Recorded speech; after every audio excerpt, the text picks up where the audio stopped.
Hi, I'm Kendall. I go to Heritage Middle School, and you're listening to the West Ada Podcast.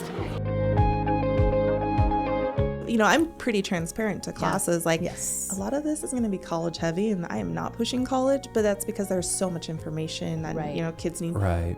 But that's not my goal for all of you guys. Yeah. My goal is here to support you. We're here to make sure when you guys leave, you have a plan. Hello, everyone, and welcome to the latest edition of the West Ada Podcast. An amazing conversation. I almost feel like, Katie, this is one of those conversations where we're talking about navigating senior year. It can be almost a little overwhelming for eighth grade parents. parents, freshman parents, everyone Oh listen. my gosh. There's a lot to know, and that's why we're doing this. Well, and we've got Ray Peppley from Owyhee High School is here, and Anna Bemis from Eagle High School. I seriously, I don't want to make this sound too daunting for you all, but it's almost like one of those things where you should go walk the dog for a while, listen for a little while, and then maybe come back to it. Well, and if people like you and I who work in education have all these questions for our kids, surely it's going to be a benefit to you to get these answers today. Yeah. Well, Ray's been with West Ada for 25 years. Yep. Anna's been with West Ada for 8 years. If you're trying to help your senior, or even I shouldn't even say senior, if you have a kid in high school, this episode is hopefully going to be a great asset for you, because trying to navigate all this stuff, preparing for the next steps after high school, career ready, military ready, college ready, yep, it's all of it. It's a great conversation. I hope you enjoy it. Here we go. Anna Bemis, Ray Peppley, you are two of our well-seasoned college and career counselors here in the district. Welcome to the West Ada Podcast. Well, thank you. So great to have you both here. Yeah. Yes, yeah, this is going to be fun. And I've often say that this podcast can kind of be self-serving since Ken and I both have kids in the district. But really, navigating high school and college and senior year and all that stuff is a lot for parents. I've got a senior this year, so I'm actually going to listen to what you guys say. I promise I'm going to do that. Well, and I have a junior, and I like to plan ahead, so you can see the difference between us. Will you maybe start off, Ray, explain to us the difference between, there's different kinds of counselors at the high school level, right? And you both are college and career counselors, which are different than the counselors that are assigned to our kids to help them with class course selection, right? Correct. So Anna and I both have all of the college and career counselors in the districts have master's degrees. We have masters in counseling. Our credential is pupil personnel services. So 9 years ago, I think is when it started, the state of Idaho said we'd like to have college and career counselors in every high school. So Anna and I had been building counselors. So we did what all of our other wonderful counselors do in our district. We help students with personal social needs, if they were struggling with a peer, struggling in class academically, or even with a peer in class, just maybe needed some help organizing, grade type things. How do I raise my grades? Will you give me some strategies? Also working with parents, 504 coordinators, all of the things. And then the one thing that we never wanted anybody to lead with was schedule changes. Because we do, but that's kind of the frustrating part is that's what counselors are more known for, the schedule changes, but that's not anything we were taught in school. Yes. We all were trained counselors. Or even parent meetings. I didn't know how to lead one. Not get this in grad Yes, no, did not train us for that. So then 9 years ago, when the state opened this position, and our wonderful district said we'd like master's level counselors to take on these roles, Anna and I jumped, and the others in our district jumped to this job. And so in this position, we are helping students with whatever they'd like to do after high school. So all post-secondary. All post-secondary. And it could be anywhere from 2 or 4 year colleges, trade schools, military service, gap year programs. What am I forgetting? There's so many things that we do. So many things. So many things. Whatever. Yeah. So now in your positions, though, you're the only one in a building, right? So correct. You're at Owyhee, and Anna, you're at Eagle. Yeah. So our ratio is much different than the building counselors. We are one of 1,800 to 1,900, where our building counselors have their core alphabet, where their ratio still is pretty high. It's 1 to 450, 500. Right. And so we are overseeing the whole school. Yeah. So at what point do students interact with you? At what point does a student in their high school career come into contact with one of you? Oh, freshman year. Yeah, for freshman sure. year. I would say every year. Yeah. We're every working. year. Well, I was saying, we're kind of talking about navigating senior year, but it starts, I mean, to your point, it starts as a freshman. Definitely. Well, I have a freshman who will be, who's doing the freshman orientation stuff at Eagle High. Yeah, so it's tomorrow. Learning all the things. Yeah. I get to be there too. Well, and there's been a real emphasis too lately, though, on career ready. Correct. So, Anna, for you, I mean, how do you navigate? There's college ready, there's career ready. How do you navigate job opportunities, like all the different things that you've got to navigate? Really, for our students, like coming in their freshman year, we want them to get the experience with CTE and know all the opportunities. So I feel like their freshman year, we're really promoting and advocating that and getting that education out to students. But sometimes they needed to have had that information in 8th grade too. Oh, right. The way our CTE courses are. But then also for them to start exploring. And that's really what I tell students. Like, this time in high school is exploration for you guys. And that is such a key word, because I always even give students that information. Like, when people ask you, what are you doing, or what do you want to do with your life? Like, you really can also reply back to adults like, I'm just in an exploration stage in my life. Like, That's a great answer. Because I think kids need that. Absolutely. To have that freedom to be able to say that. Well, because there's a lot of pressure. Like, what are you going to do with your life? I don't know. I'm a freshman. And that's why I say these classes are here to guide you through a lot of that. But if you get through and you're like, wow, that was my jam. I want more of that. That's where we pursue that. Well, we are so fortunate in the district to have these kind of opportunities and a robust CTE. Yes. Like, I know as a parent, my son's had opportunities to do diesel and welding and police and fire, and he's passionate. He's like gonna graduate and go get hired as a firefighter. Yes. Awesome. And he got to do that now and learn now what he likes and what he doesn't like. And Exactly. Like, that is so key, because maybe he didn't like it though. Yeah. Right. And that's great. So he can pivot, and he's not all of a sudden in a program in college going, oh, I don't really like this, but I've invested this time and money, and that's hard. Right. Yeah. Well, I don't know. I mean, I can't imagine there's so many different resources. What are some of the Okay, so you're in this exploration period. What are some of the resources that you all provide to kids and to families? I mean, I'm sure I would assume you're probably dealing with parents too. Yeah. How does that work? What resources do you provide? Ray, you want to start with us? I mean, so we offer things on the website that families can check out. But with our students, we use a program called SCORE. And we start with the freshman year, helping the students get into that account where they can do some career exploration. They can take some interest inventories in SCORE. And then they can, those interest inventories can connect them with colleges that would have that major, if it has a major. Or a career that requires a college degree. But we also have parent nights and student nights that we host often. Would those be like the Advanced Opportunities Night? So Advanced Opportunity Night is one, but we also have one like for parents of seniors. That's a night where we will chat about, like, what is the year going to look like? How are we supporting you and your student during the year? What are the events happening, like Apply Idaho or College Application Month? And there are newsletters. We do so much marketing that we end up doing. Yes, I always joke we should also have I need a class in marketing. How many hats do you guys wear? So you're marketing. You're dealing with all the stuff you talked about. Yeah, I would say even Idaho has promoted and provided a huge website called Next Steps Idaho. Yeah. Right. So that's a great resource. I also like using another resource called College Express, which is just another it's a professor down in California created it. And really? It's a really cool website, and it's great.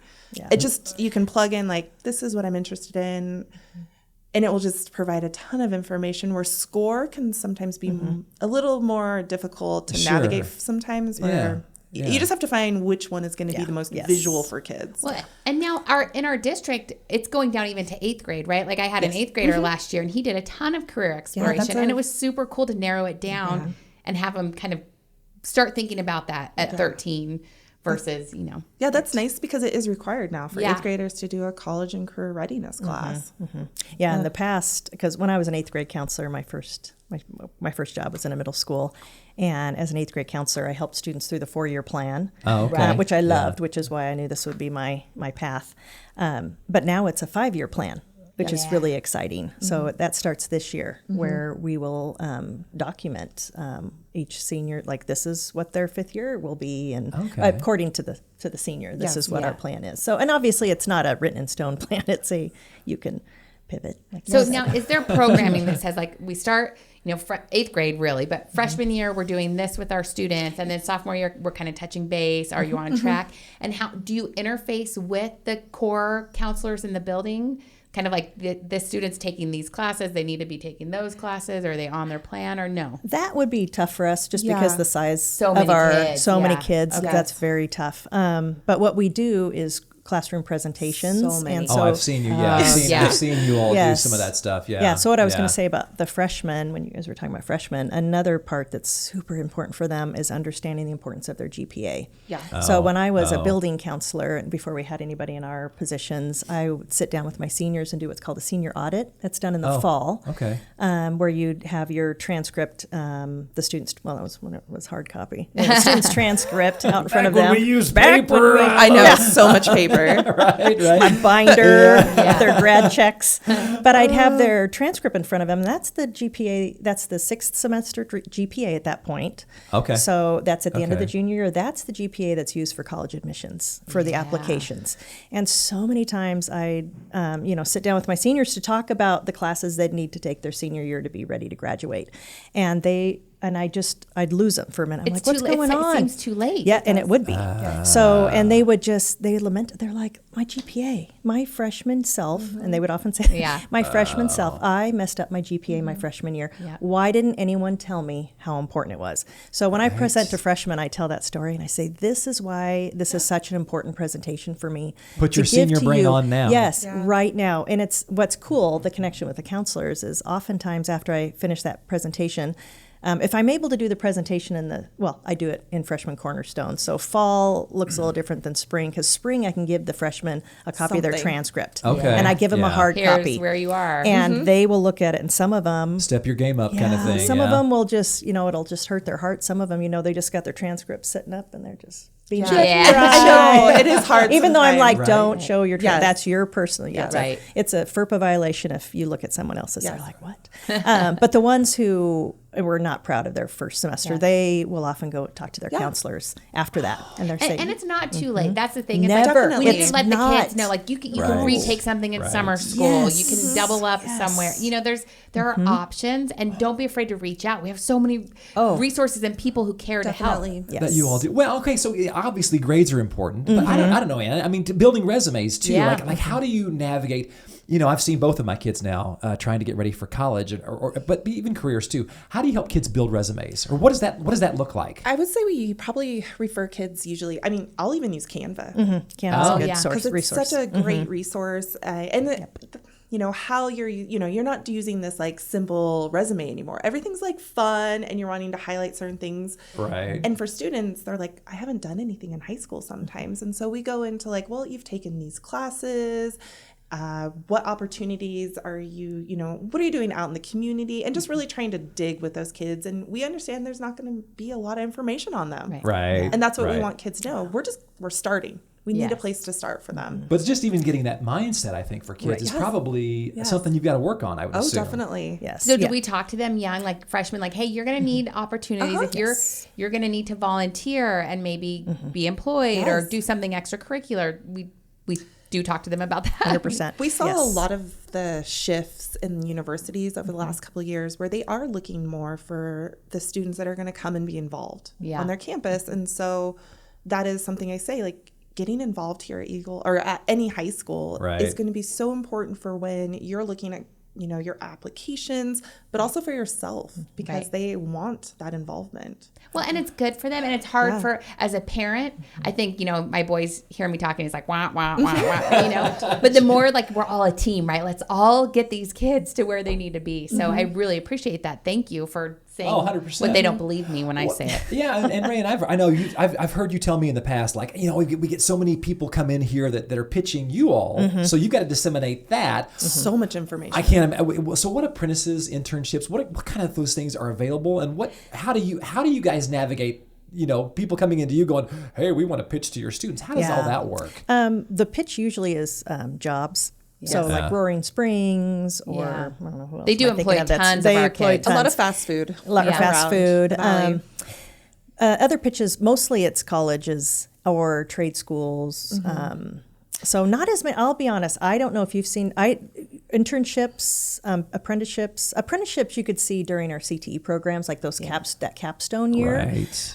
But as far as internships, that's really more of a college Okay. situation. Yeah. You don't really see many in high school. Gotcha. Micron has like an internship, but they're working with students at CWI.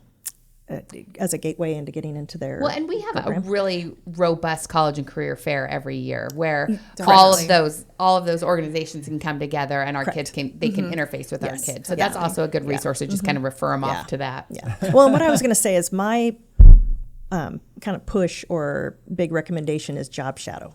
Yeah. But not Definitely. job shadow To get a that feel for what's Exactly. going on. Yeah. 100%. Kids will say like, Yes. "Oh, I want to be a lawyer." Yes. Like, do you? yeah. Do you even know what that entails? And there's a lot of different types of lawyers out there. So 100%. getting them out there to sort of see Yes. what that looks like. So I recommend, sometimes I'll know someone in the community and I'll say, hey, I'll reach out to them because I have this personal connection.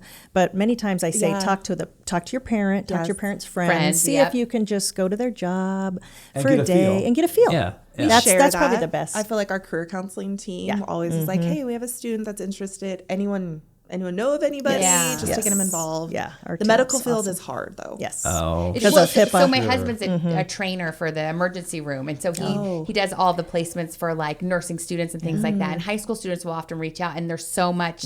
It's too hard. too hard. So really, that medical field, the opportunity there is you want to push the kids into the CTE Exactly. programs, 100%. so they can get Yes. that feel. All right. Well, so this is totally an incendiary question. So I'm going to be upfront with you all, right? Okay. But are college degrees worth it? Like I read so many articles these days about, I can go be a welder. I can go do X, Y, Z, whatever. And why would I pay all this money to college? I would love to hear what you and I'm not trying to be incendiary. No, but it's a loaded question. it's a loaded question. No, it's a loaded question. So, but how do you respond to that, Anna? Because ultimately, we know a person, if they want to become a doctor, has to go through a university 100%. system. Now, if you're talking about welding, we know that they can go through apprenticeship programs now. They can go through, a quick 9-month program. They can even go through our own high school CTE program. So we know, like, is the college degree worth it? Well, not in that case. Like, they should go do the quicker route, More much direct cheaper route, route. yeah. Exactly. Yeah. However, I always ask, like, well, do you want to own your own business someday? Well, yeah. I'm like, do you know taxes? Do you know how to pay your employees? Maybe there's some investment of going into taking a class of like intro to business, intro to entrepreneurship, just so you have that foundation of knowing exactly what you're going to be getting yourself into. Because I think that's important with Sure. kids like, well, I don't want to go to college. Oh, but you want to be an entrepreneur? Great. How are you paying your employees? Yeah. Well, I don't. I'm like, those are just little things we try to get kids to start thinking about. These Well, things matter. and while Idaho's offering launch, you might as well. Like if that's Exactly. The available, money's like take there. advantage of the certificate programs, of the degree programs, of those kinds of things that can really set your future up for success without a ton of debt. Right. Definitely, for sure. Need some help in the classroom? West Ada is partnering with Varsity Tutors to provide 3rd through 12th graders access to powerful learning resources to support learning and academic success. Varsity Tutors provide students with personal learning support where and when your student needs it. Everything from 24/7 chat to essay review and enrichment classes. To learn more, click on the link in today's show notes. Well, as parents, we're thinking about how do we prepare our kids for those next steps after high school, and Right. how do you, what do you do? Where do you even jump off? Like this summer, we went up north for a visit, and I thought on the way we're going to stop at U of I and do a little campus tour. Campus go out to tours, lunch. yeah. On the way home, we'll stop at LCSC in Lewiston, and not that any of my boys are necessarily interested in those schools yet or anything, but it's just getting them exposed to being on college campus, right? Yes. So how do you advise parents to get their kids ready? Well, the first, actually, I'll talk, if it's okay, I'll talk Yeah. about students first. And with parent support, I encourage them to come to the college campus visits that we have. Not campus visit. We have college partners that visit our campuses. Oh, that will just come that in will and- come and in give you the say, talk and- yeah, yeah. so we have a couple of schools that already reached out. I think Yeah. I have University of Alaska Fairbanks and Oregon State and I have, NAU, like, Northern Arizona. I'll get like University of Chicago, Yeah. University Oh, of yeah. Utah. yeah. I was thinking Yeah. the ones that have already Yeah. registered for the fall, but so I I've encouraged students, I said, when, watch for these presentations, and then even if you're a freshman, come in and listen. Yep. Because there are words that you're going to hear, FAFSA, merit, There's a whole merit language. scholarship. Yeah. It is. Right. It's Yeah. a language you understand, but the more that you come and just listen, they won't pinpoint you and say, hey, Johnny, why'd you come today? They Right. won't ask you those questions. They might ask, what would you like to study? And that's only because they want to make sure that their college offers that program. But I said, you could even say, I don't know yet. And they love seeing younger students in their presentations. So that really does help get kind of used to what's the process like? What's the language? Because What's they're the mostly process? they're all mostly the presenting to things. seniors Seniors or and juniors. So some freshmen will go, oh, it's too intimidating. I said, That's I'm legit. there. That's Let's legit. talk. You and I can talk before you come. And then parents. I highly encourage parents to come to our events that we have. Often parents will say, hey, can I have an appointment with you? And I love one-on-one appointments, but it's when you have 500 seniors, parents asking that. It's like, so it's, if they could come to our events, like we'll have one or either, late August or early September, kind of depends on when the high school will offer it, where we'll host an event where a person from a college will talk about college admissions and then someone from financial aid. And it's only for parents of seniors and seniors. So that's an opportunity that we have where we're like, hey, just come in and hear about it. We're going to lay the stage of what the year's going to look like and how we're going to help. And so that's not too late. That's my fears. Like we're too late. We're waiting till fall of senior year to talk about this. Like, Yeah. I mean, ultimately, we want those conversations to start earlier at home with families. So it's not like I'm the first person talking to a kid about. Like sometimes we are. College? What's that? But and we do have quite a, I don't want to say quite a few. We do have people that their junior year, like, I'm ready to apply. I'm like, gotta wait. Well, this may not be fair, but my son just finished his freshman year of college. My daughter's going to be a senior now this year, and we're calling this Navigating Senior Year, but I don't know where the question is, but it almost felt like for them that the junior year was in some ways even tougher than their senior year. Is that fair? Yeah. And, why does that happen, Anna? I think just the pressure of academics. I think that's a tough year, actually, academically That's speaking. where a lot of things get, they jump up from because their... the GPA matters. That and just, and I think, the class rigor. Coursework, for sure. There's a lot more opportunities with like concurrent credit. AP courses are a lot more their junior year. Yeah. Well, okay. So, but like organization and like it's kind of crazy, you guys. My wife like has spreadsheets with like who we've talked to and when we talked to them. Yes. Why is it so important to stay on top of deadlines, and how do you help kids and parents navigate that? Yeah, I feel like I mean, we send out a lot of like newsletters and things that have that information. Sure. I do share like, here's an Excel doc, like a simple Excel doc for families where they can start plugging in that information if that's how you work, or students can use SCORE to help them with deadlines where it reminds them like, hey, this is coming up. Hey, you've applied to this school. The Common App is another one that will remind students. And so like, I feel like we do a pretty good job of communicating a lot of that information. The thing is not every university has the same deadline across the nation. I mean, some of them will start October 15th, but then some applications don't even open until October 1st. So we're just constantly navigating a lot of that with families. And those resources, is navigable a word? Are they easily navigated? I think so. Well, and for, some, like our kids are at an advantage. I think they're not first generation college kids, that kind of thing.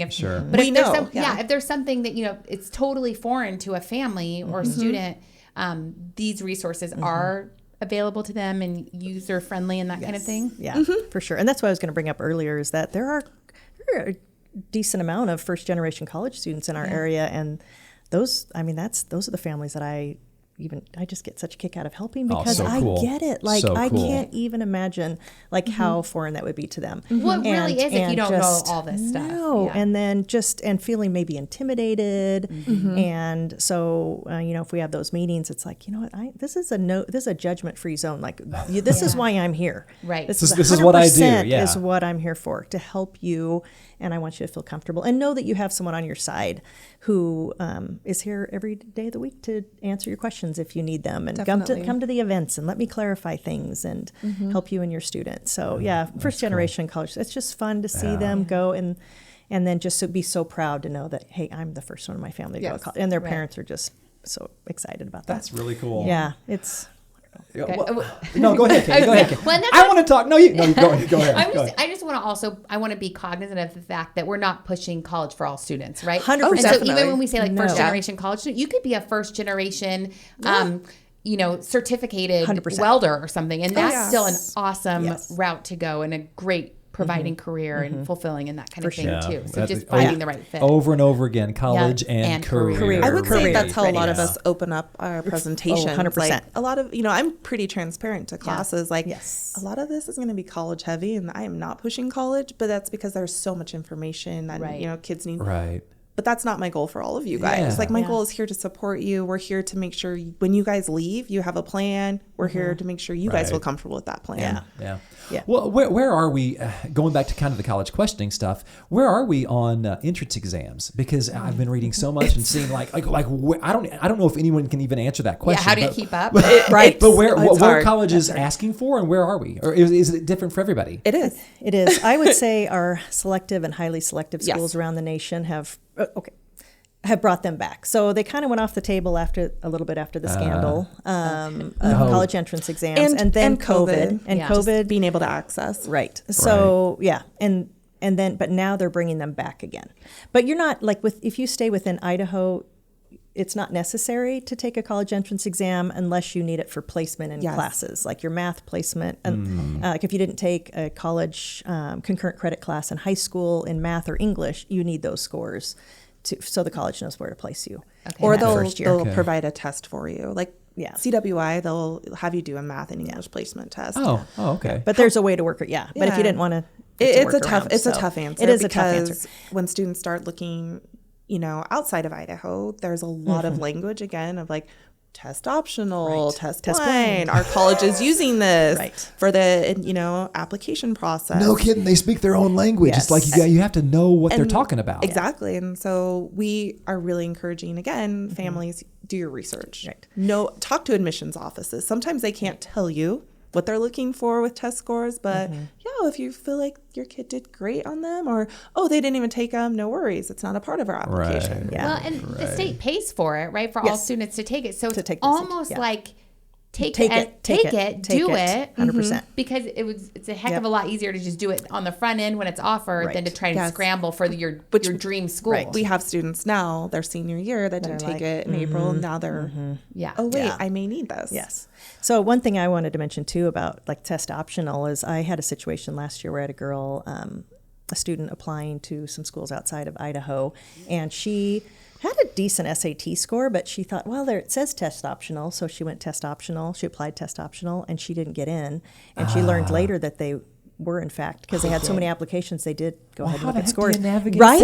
I'm How the like, heck That's do you- frustrating. So I'm almost, unless it's a terrible score. I mean, like below that's what- 1,000 yeah. or below 1,100, just go ahead and submit it. Because she's like, if I would have submitted, I probably would have gotten in. I'm like, But that's the thing that's so hard. frustrating.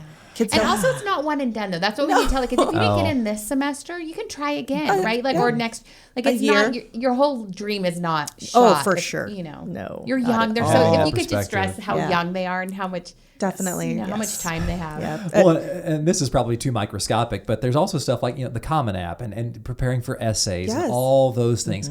How do you all help students navigate that stuff? So I mean, we were just talking about how even West Ada now, you guys have varsity tutor. Oh, yeah. So that just came. That's new. That's Right. great. So we And were looking. Tutor.com was last year, but Yeah, Varsity and Tutor's then new.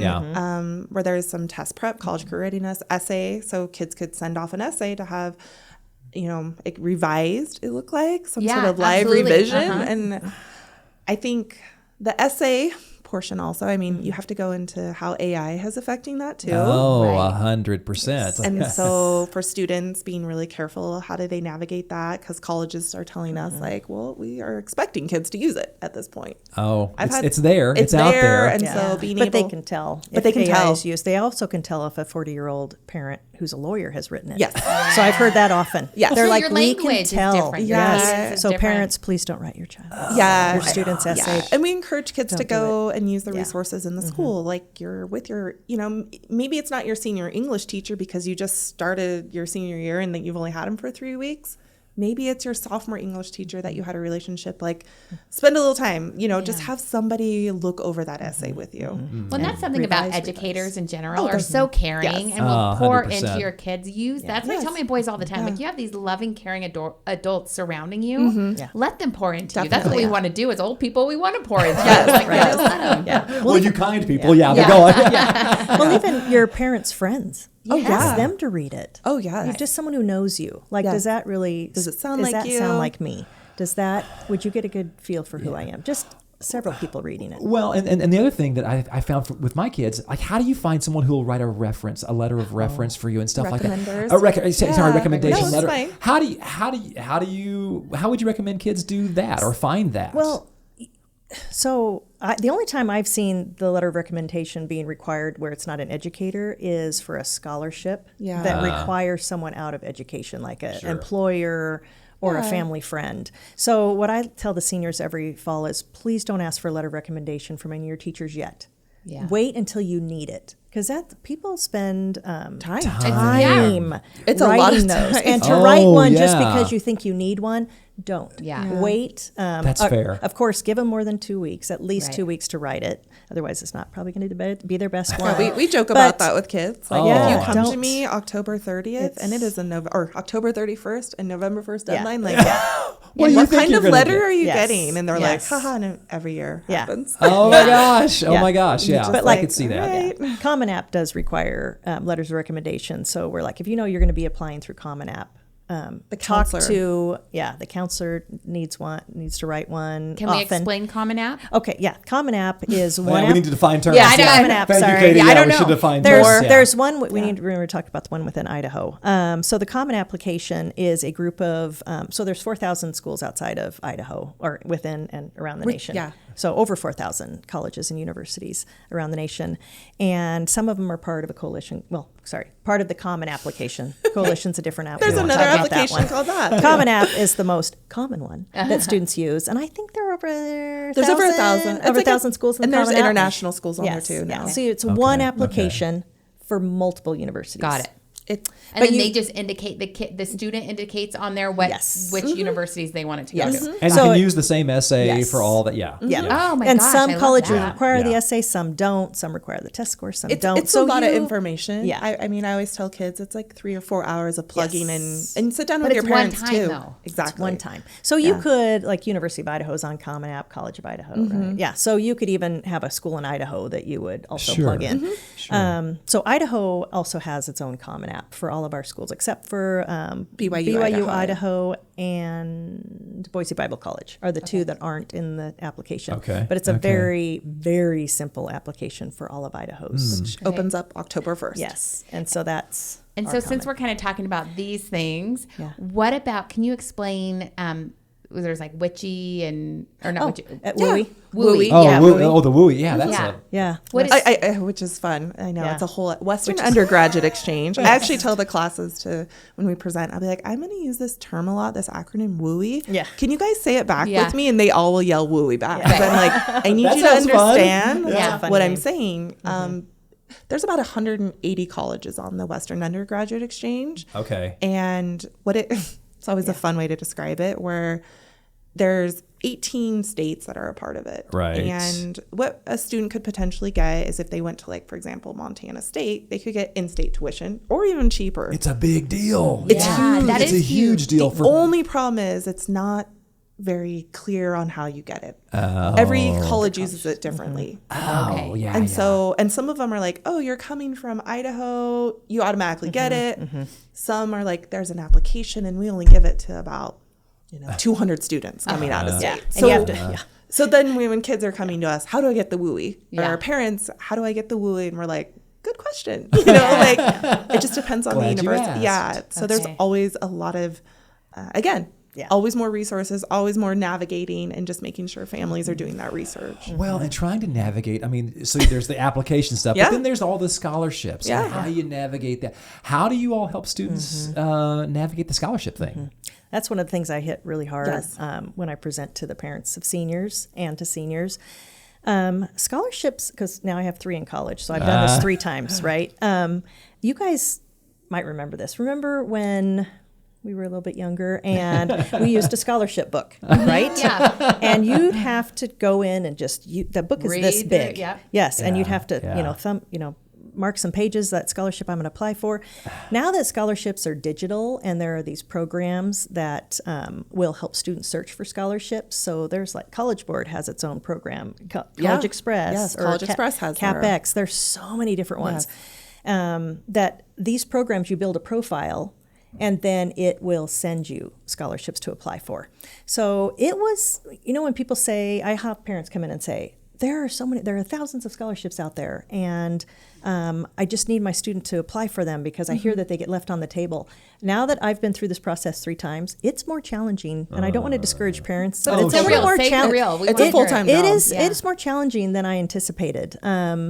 And I think it's just because more students are applying for scholarships, right? Because it's gotten easier. Because it's gotten easier. Yeah. Supply and demand and all the Definitely. things. Yep. Sure. So I ask parents and students, let's make this the 3 of us or 4 of us working together on this. I need you to partner with me too. If your student wants to come in at lunchtime once a week and hang out in the Career Center, I'll help them look for scholarships. But will you help them also keep track?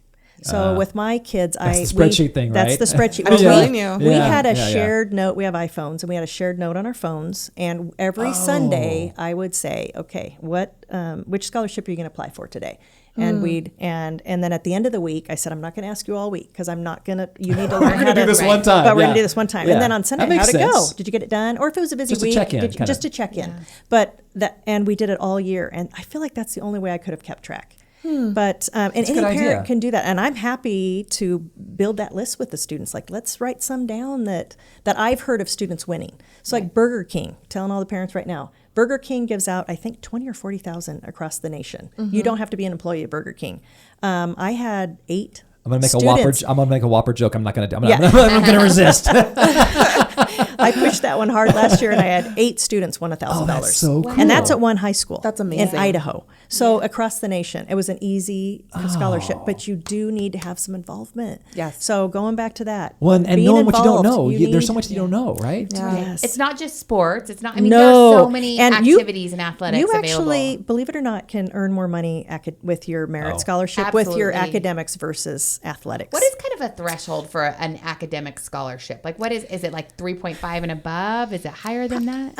No, 3.5 and above is safe. Yes, I would say. That's safe, but some schools like Boise State in our state is probably the most difficult one to earn money at. Really? You have to have a 3.9 to 4.0 to Yes. get their highest, which is 3,000. However, University of Idaho and Idaho State University give far more money for a 3.9, 4.0. They're giving almost your tuition. Yes. Wow. Yeah. That can be so helpful. Yeah. Oh my! And that's Again. why we've had so many more students stay in state since launch, Yes. and Just all because the- it just made it more affordable. All the scholarships. All the scholarships Idaho offers. So, yeah.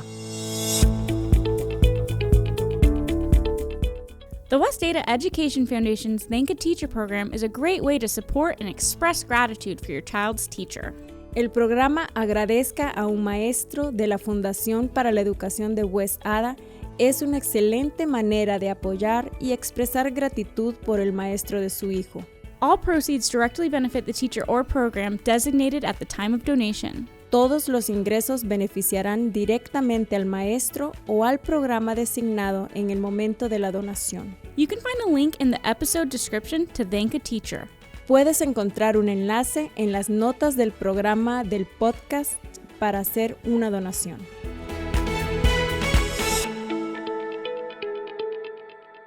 So speaking of ways to fund college, we've talked about scholarships and launch funding, which is something new in Idaho, and still kind of figuring out some kinks there. You know, kids were applied last year and were conditionally accepted, and then we had to wait for them to be actually funded. Right. Can you give a brief overview of launch? Okay, yes.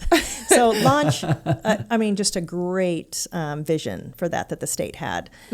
So number one, launch was created by the governor to keep students, let me back up. Created to fill jobs in Idaho, high-need jobs in Idaho, education, nursing, engineering. So how do we keep students in Idaho? or to work in Idaho, we got to have them taking classes in Idaho schools. So, because typically then they'll get an internship, and then maybe with Micron, and then they'll stay in our area.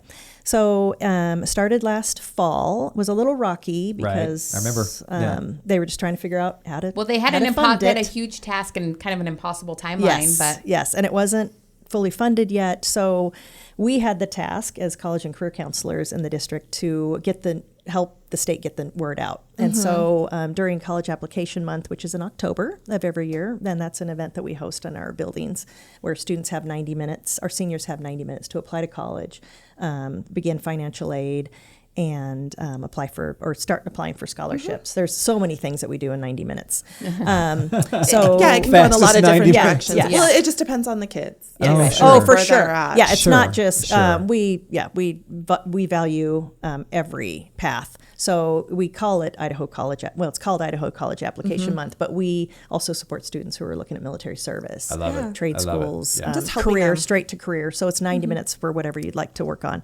with for our whatever's support. Next. For whatever's next, whatever your passion has turned into. So that's where we helped students apply for launch. It was one of the tasks during College Application Month. And it was maybe a little bit rocky at first because we didn't even know what to tell them. We're like, well, it looks like it's $8,000. It's $8,000 that you can use if you stay at a school in Idaho. So then in the spring. But they had to select an in-demand career. Career. And that was sort of one of the things where, like, it may.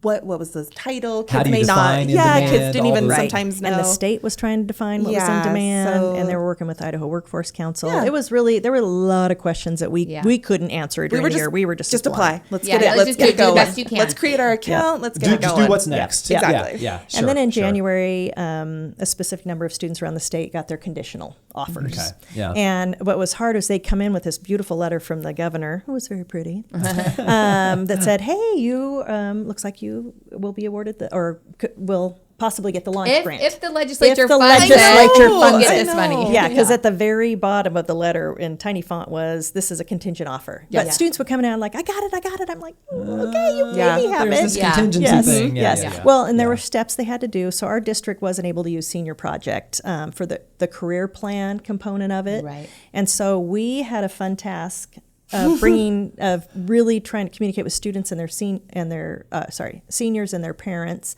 that they had these 4 steps that they had to take in a program called Next Steps Idaho. So many of us actually ended up bringing a lot of seniors in second semester and just helping them one-on-one or in small groups with it. And it was probably about 45 minutes to get through it. It's a lot. It was a career lot. Assessments. It was career assessments. Sure. It was planning for your future. One of them, I really enjoyed the task. It was, with this career that you're considering, will you make enough money to have the lifestyle you'd like after you graduate? Question. So, how much do you Let's think your look at rent this. would be? Let's really look at they were like, what's rent going to be? What's mortgage? It's a great program. I I like doing it with the freshman cornerstone classes, like where I just show them like, here's what you think, but here's what it costs to live that lifestyle. And I'm like, hug your parents tonight. Yes, exactly. They pay for all these things. Hug your parents twice. I like that. Hey, Anna, Will Rodenbaugh, focus on him. Yes. Sorry, Will. We're gonna be Go friends. hug your mother. Yes. And then let's see. And then we had the students had another test where they had to connect the 2 programs, but we don't have to get into that part. Yeah. And then in June, students got their final offer. Their official offer. Okay. Yes, they're official. But I had one of my students who didn't think she was getting it. She just learned 2 weeks ago that she was awarded it. So I think the state kept going down on that list of in-demand careers. And interestingly, hers is psychology because she wants to be a counselor, which we know in the state of Idaho, mental health is an issue. And we need mental health practitioners. Yes. So there was a hard part for us because I'm like, this is an in-demand job, or career in Idaho or profession, but it's not. We're not allowing students. Those labor codes, like the the labor codes labor. I mean, one of the top ones was a secretary. Yeah. And there was 2,000 openings, and we were like, well, we don't really know how to in-demand career that. Retail. You're not going to go to college for retail. So now, when you're doing all this and you're helping them apply for launch, do you do? Is FAFSA in? There's a FAFSA day, isn't there? FAFSA's worked on all year. It typically that was it's another 365 days. Yeah, it is. And FAFSA is another acronym. Yes. Do we even know? I don't even know if they could say what the free application. Fast forward. free application for federal student aid. Yeah. Okay. So it typically opens October 1st, but last year was another year that it was just a year of new things. Yes. And the FAFSA was delayed because the federal government had streamlined to a much shorter application to make it a little easier for parents and students. And so it didn't release until December 31st. Oh, wow. Yeah. Much later. And so then we were just trying to, our state numbers for FAFSA are actually fairly low. And I'll be honest, I attribute that to the amount of time that was spent on launch. But we are historically low too. Yes, and so we host events for FAFSA. We bring in college folks in the evening to help us help families fill it out. Why wouldn't you, right? Like, don't leave money on the table. Exactly. Like, explore all options. Right, exactly. Right. What you would hear is some parents saying, or students saying, well, my parents said we're not going to do it because my older sibling didn't get it. Yeah. But so the other side of it, though, is that there's the great Idaho Opportunity Scholarship. It's $3,500 a year for 4 years. It's renewable. You cannot win that scholarship if you don't have the FAFSA. And some students don't know they're going to stay in state until like springtime. Okay, wait, let me clarify because you were both talking. Sorry. In order to win the Idaho Opportunity Scholarship that's through our State Board of Education, that you have to have applied for the FAFSA. You have to have it completed. Yes. Your parents, You and your parents have to have it completed.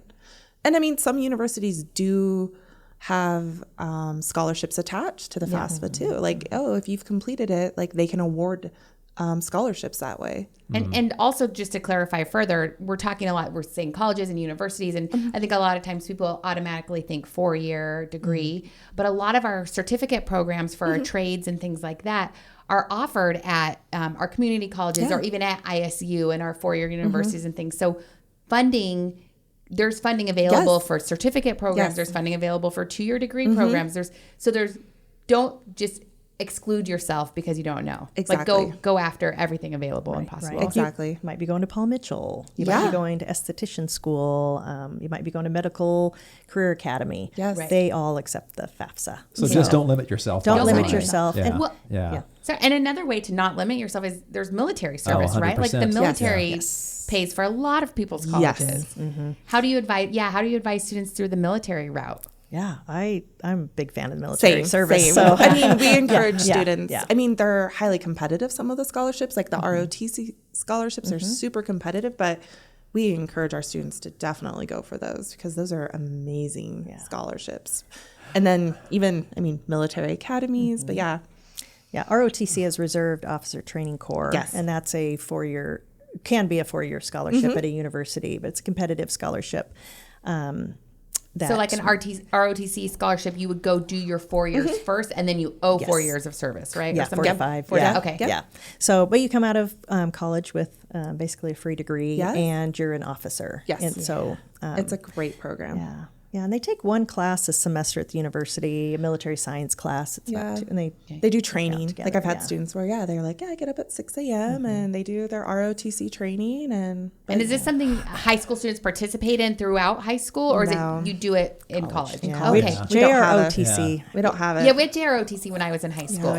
Okay. Well, and there are just and we don't have to dig into this too deeply, but there are just so many hoops to jump through. If you're talking about a military academy, there are a lot. Can you just briefly touch on all the hoops you need to jump through there? I think we are pretty good about having some of the military academy liaisons come in and speak to our students. So they can speak directly. Yeah, even at the state, one of the top guys at the State Department of Education, he went to West Point. So he's great about coming in and just speaking about how rigorous this, getting into an academy is a whole other application. And that's just the beginning of the rigor. I've told students, if you're thinking about a military academy and you just start that thought your senior year, you're almost too late. You are too late. It's really it's a really competitive application process. And I don't think they realize that they need a congressional nomination for that. So you reach out to, Senator Risch or Senator Fulcher to ask for a nomination. And that can be...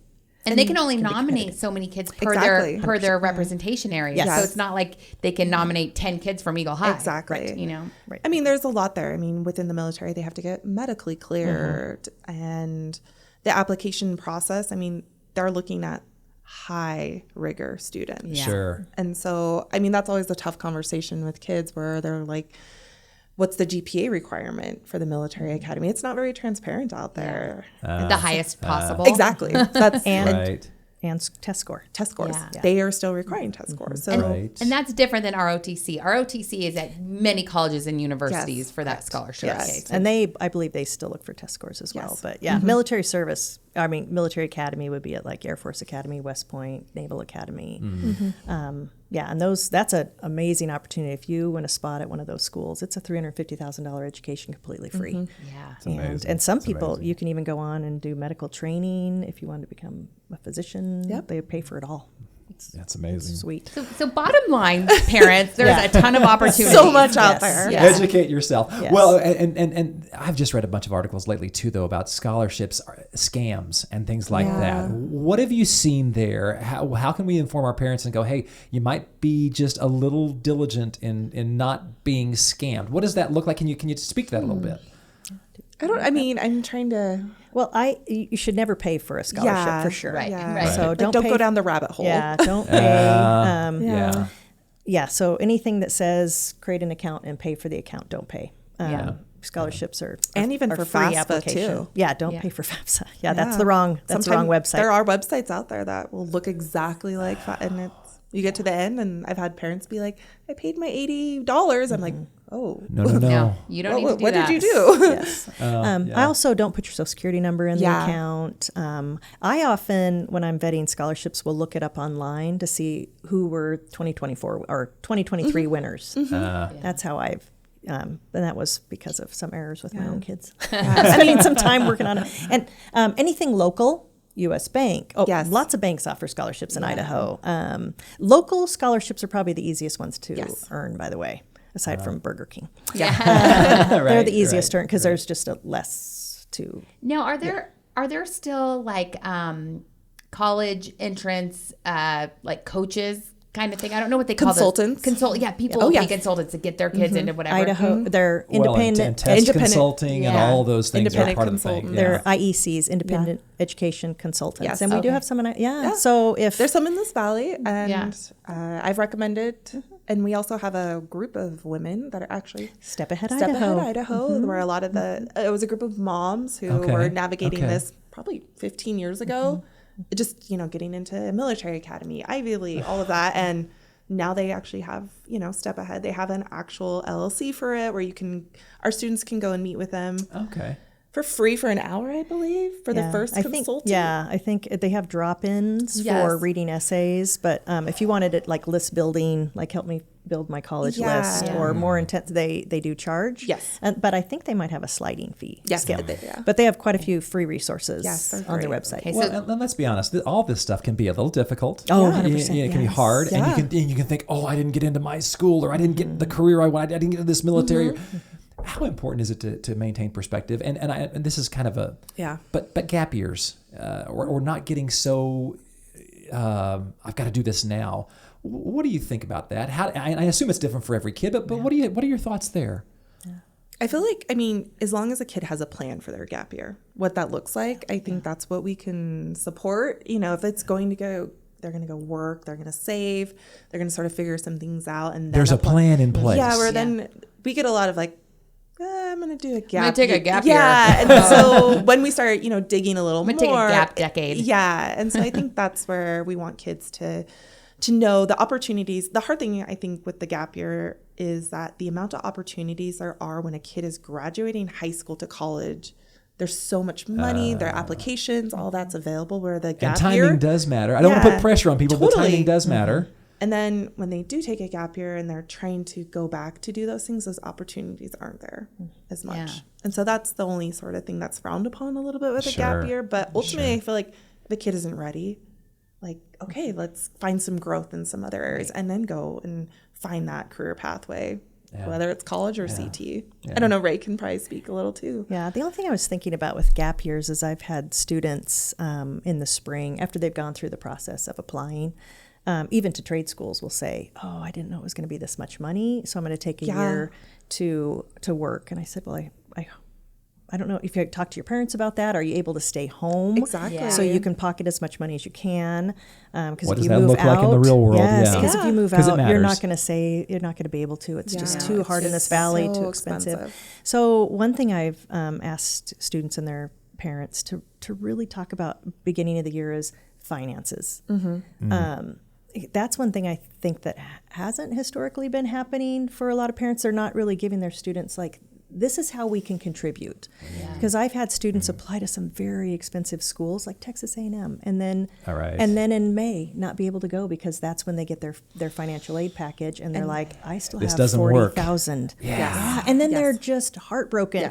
Where if you could start with that, like level not those expectations. Even earlier than senior year, just we do talk about that. Like, you need to be having these conversations, like honest, is open there a conversations. 529? Yeah. Are there, Do you have a 529 plan? Yeah, like what does it look like? How much money do I have for college, or even going into a and that's, and I tell kids, I know that can be an uncomfortable conversation with your parents, but if you don't know this, then But have the conversation. you could be putting yourself into a situation that's going to make you so heartbroken in the future. And I think that's the onus should be on us as parents to have that conversation. But I love that you're counseling the kids, advocating kids. because We're big at advocating. I love that. All right. Yeah. Because ultimately we've seen that heartbreak multiple times where kids get into their dream school and then the financial aid package rolls around and it just doesn't work.